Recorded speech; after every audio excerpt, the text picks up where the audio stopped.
group of elements on the periodic table with similar properties. Rare earth metals are used to manufacture everything from electric vehicle, wind turbines, consumer electronics, and other clean energy technologies, as also the precision guided weaponry, smartphones, electric vehicles use lithium ion batteries such as these. The elements are also important to national government, as I brought out, because they are used in the defense industry extensively. Rare earths are found in various minerals such as monazite and bastanasite. Major reserves in the world exist in China, California and US, India, Brazil, Australia, South Africa and Malaysia. Lately, um, Madagascar and Afghanistan also have been claiming to have discovered rare earth in abundance. However, China accounts for nearly 97% of the world's production of rare earths. Also, it is estimated that world has 99 million tons of rare earth service deposits. China reserves are estimated to be 36 million tons, or roughly 30% of the world's total reserve. With development of renewable energy technologies, essentially relying on 30 to 35 technology critical elements. In short, it's called a TCEs, essential to computers, consumer electronics, solar cells, wind turbines, electric cars, plus military and medical applications. Demand for TCEs like cobalt, lithium, neodymium, and dysprosium will soar from current growth of 5% to as much as 5,000% annually by 2050. Rare earth elements needed for wind turbines could see demand increase by a factor of 26. China, claiming a near global monopoly on rare earth extraction and refining, has moved aggressively to take control of each stage of the supply chain. China's threat was taken seriously enough that the United States, the European Union, and Japan, and several other countries filed a suit in the WTO, which ruled that China could not put limits on REE exports. But the wheels of WTO resolution machinery turned slowly. The ruling did not occur until 4 years later. The Chinese Foreign Ministry later denied it had imposed an embargo, saying that China needed more REEs for its own developing industry. This may have been true. Already by 2005, China had been restricting exports, causing concern in the Pentagon about shortages of 4 REEs.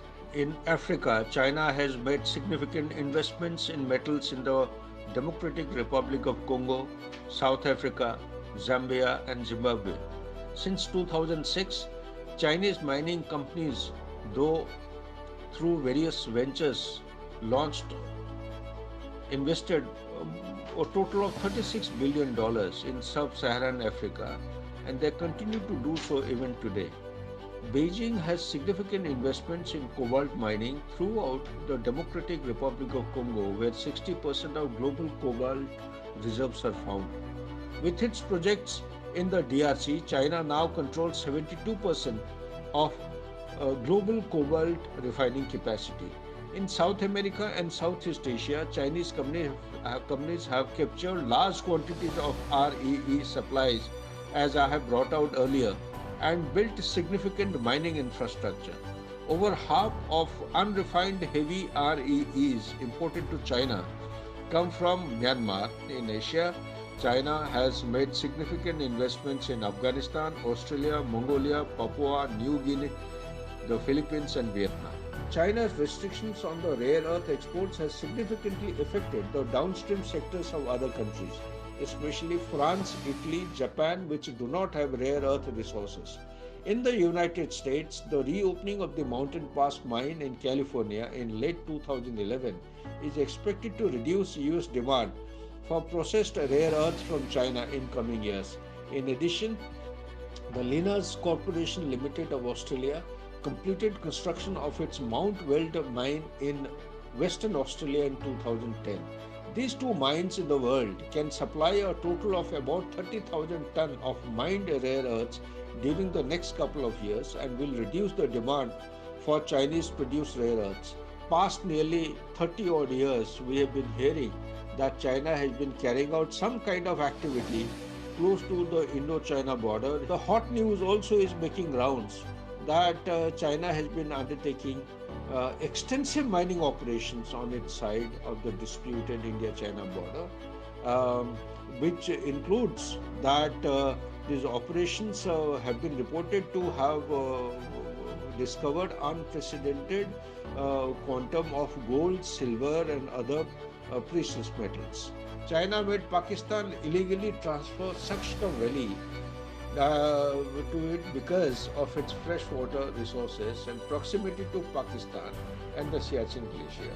Similarly, China illegally occupied Aksai Chain and is making forays into eastern Ladakh because the area is rich in minerals and natural resources such as thorium and uranium, though India has never undertaken any mining in these areas. So, in the northwest Himalayas, we all know that Zanskar region has rich deposits of sapphire. The alluvial plains of Nepal contain rich placer gold deposits. The Nepal Himalayas are rich in beryllium in the granites. In 2016, China conducted field work in the Nepal Himalayas and mapped all the sites that are rich in this precious mineral. People's Liberation Army, the soldiers who were observed working in northern Nepal in areas adjoining the border with Tibet, known to have uranium deposits few years ago. Now China has already commenced operations for mining gold in Nepal. In Arunachal Pradesh, as we know, uh, the state has a vast reserve of mineral oils, gas, and coal reserves. In addition, there are huge reserves of dolomite, limestone, graphite, marble, lead, and zinc, etc. It is also assumed that there are reserves of iron and copper. China's massive mining activity across Arunachal Pradesh was preceded by years of building roads and other infrastructure. The major activities around Lhunze County, about 4,000 meters above mean sea level. Lhunze is Indian territory, part of Arunachal Pradesh, but under illegal occupation of China with PLA presence. The impact of Chinese design on India includes people familiar with the mining plan say the rapid pace of development in Lhunze, a traditional military stronghold heavily occupied by the PLA, is part of Beijing's determined drive to regain complete control of southern Tibet or Arunachal Pradesh, currently Indian. For the past several years, China has been trying consistently to prove Arunachal Pradesh is part of Tibet. It is applying psychological, media, legal warfare, including announcement of names of places in Arunachal Pradesh standardized in Chinese character and the Tibetan and Roman alphabet, both to make believe its falsehood, aimed at cultural assimilation astride the LAC using print and electronic media. Further, India must fast-track geological survey, identify areas with REEs, speed up the infrastructure development, improve connectivity along the Indo-China border, and adopt a proactive strategy in anticipating possible areas of Chinese intrusion, besides investing funds in countries rich in REEs for realization of a 15 trillion US dollar economy by 2050.